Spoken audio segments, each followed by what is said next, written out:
Hi, this is Rick Hirsch of CoronaSums.books, um, and I would like to apologize for my last booktube, which was inspired by some irritation over the use of Patreon in a way that irritated me. I don't remember if I was reading something or watching something. I think I might have been watching something, and it's just cut off. And if you want to see the rest, join my Patreon. Um, and that led me to a vast reservoir where I often try not to drown in the horrific economics of literature and the arts in the world, and particularly in the United States.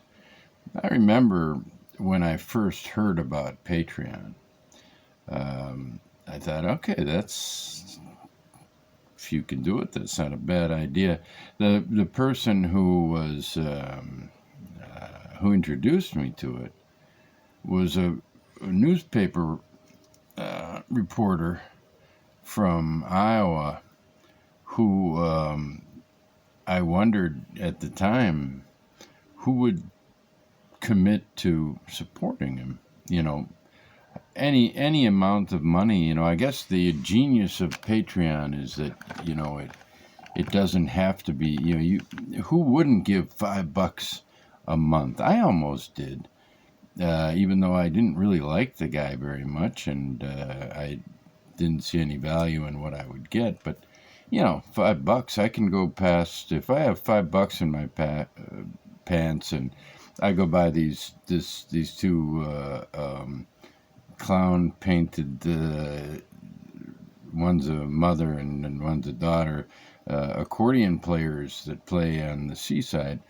If I go buy them and all I can find is a €5 bill, I'll give it to them. So why wouldn't I commit to €5 every month? As it turns out, the reason is that if I really look into the Patreon situation, I will find a lot of people worthy of that €5. We used to. I used to subscribe to New York Review of Books, The Nation, and even for a while the New York Times, and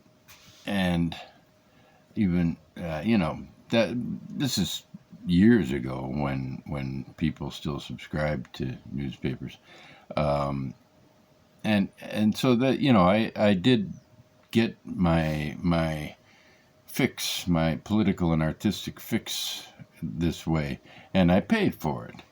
And now things have changed radically, and you get a lot of content. That's a word that I hate. I think you probably know that. You get a lot of political shit on, much more comfortable putting it that way. You get a lot of political shit on YouTube, but the problem is that, for instance, the other day I thought, I'm having a hard time staying awake, but I don't want to go to bed yet.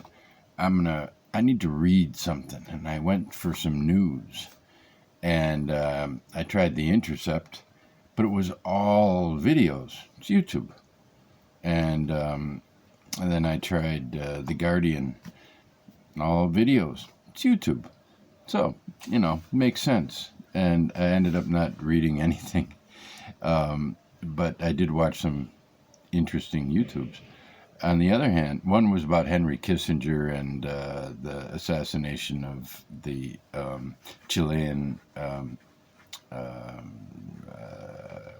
opposition leader, Orlando Letelier, in Washington, D.C. I said, go to The Intercept and look at that.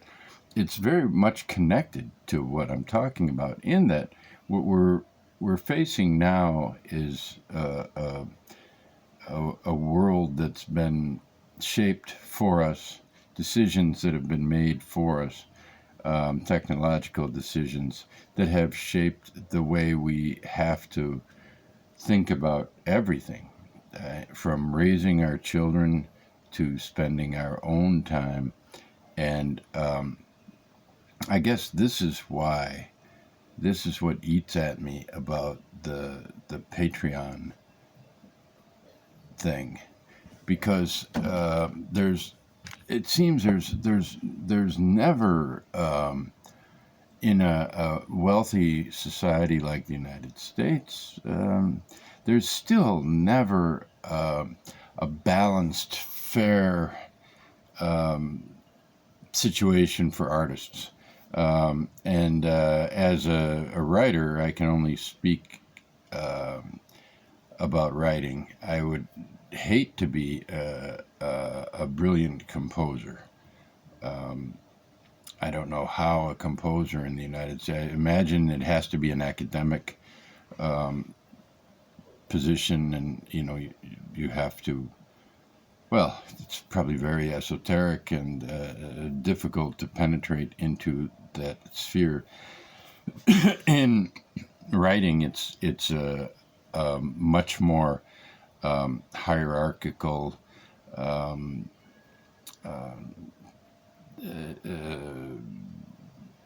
how would you put it?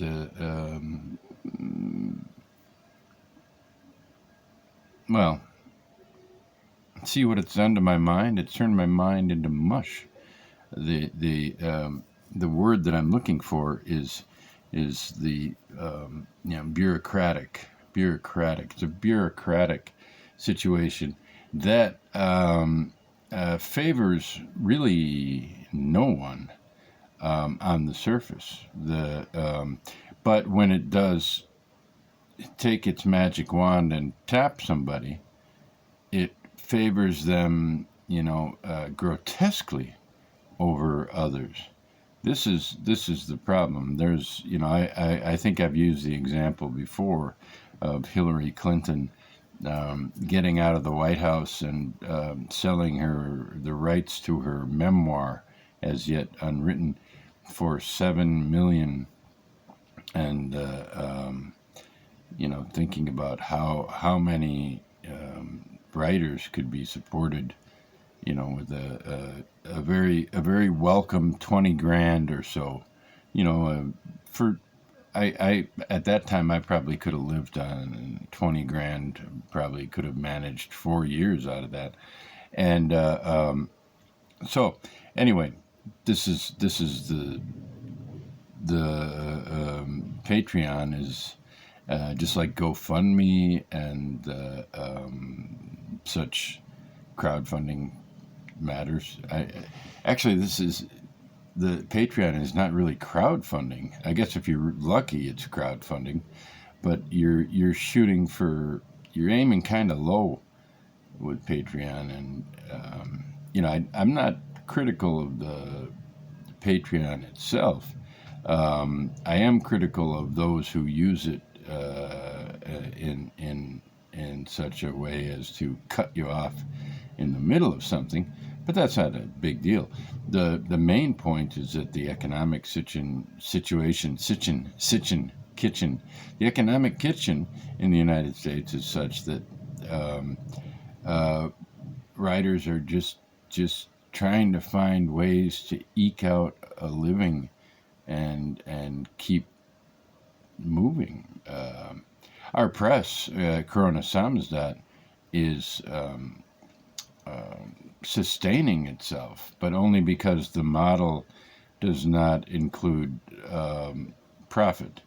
And it actually, the organization we have would accept profit. It's wieldy enough to accept profit. If we sold enough books, we can profit. But first, we'd have to pay off all the books that, okay, America and the Cult of the Cactus Boots is a phenomenon, and the author has, I guess you could call it profit. His royalties have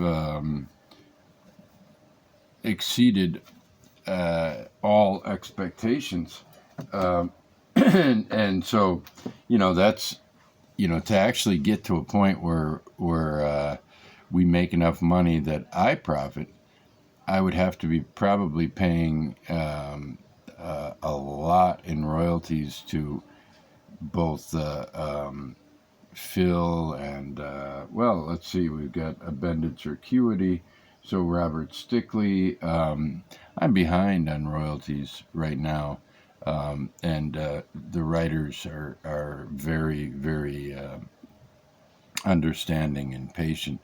Zach Tanner has royalties coming. Bill Clark has some royalties coming. So, I keep thinking what we'll do is we'll wait till royalty month. And, like, for instance, in August, we won't publish anything.